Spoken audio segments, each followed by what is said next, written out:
বন্ধু দিবস উপলক্ষে শুক্রবার প্রেক্ষাগৃহে মুক্তি পেয়েছে জোবায়দুর রহমানের প্রথম সিনেমা উড়াল। এতে অভিনয় করেছেন এক ঝাঁক নবীন শিল্পী। সম্রাট প্রামাণিকের গল্পে উঠে এসেছে একদল তরুণের বন্ধুত্ব, উড়ন্তপনা ও সংগ্রামের গল্প। আরও জানাচ্ছেন আরিফ হক।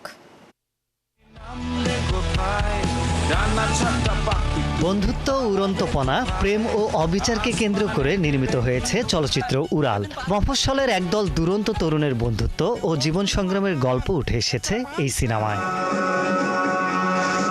নির্মাতা জোবায়দুর রহমানের অভিষেক এই সিনেমা দিয়েই। প্রযোজক জানালেন কেন নতুনদের নিয়ে ছবি নির্মাণ করলেন তিনি। আমার ক্ষেত্রে ভাবনাটা ছিল যে যেহেতু আমরা সবাই নতুন এবং এমন একটা গল্প আমরা পেয়েছি, সম্রাট প্রামাণিক আমাদেরকে দিয়েছেন, যে গল্পটা সিনেমা বানালে কে অভিনয় করছে মানুষ ওদিকে নজর দেবে না, বরং দেখবে যে গল্পটা কত সুন্দর। উড়ালে 3 বন্ধুর চরিত্রে রয়েছেন মাহফুজ মুন্না, সোহেল তৌফিক ও শান্তচন্দ্র।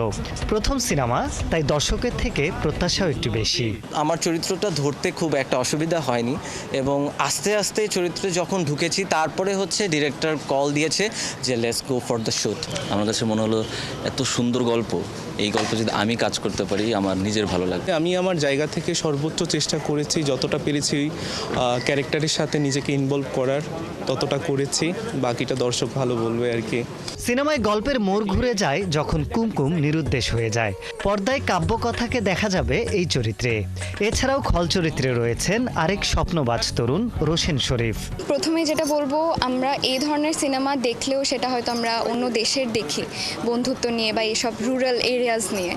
তো সেই ক্ষেত্রে আমার মনে হয় আমাদের দেশের দর্শক যারা, ওরাও তো ওই অভিজ্ঞতাটা নিতে চায় যে কীভাবে রুরাল লাইফস্টাইলগুলো কীভাবে হয়। গল্পটা এত সুন্দর একটা গল্প, যে গল্পর সাথে সম্পৃক্ত হতে পারাটাই খুব ভাগ্যবানদের একজন মনে করি আমি। এরকম লিডিং একটা চরিত্র এই প্রথমবার আমি করেছি।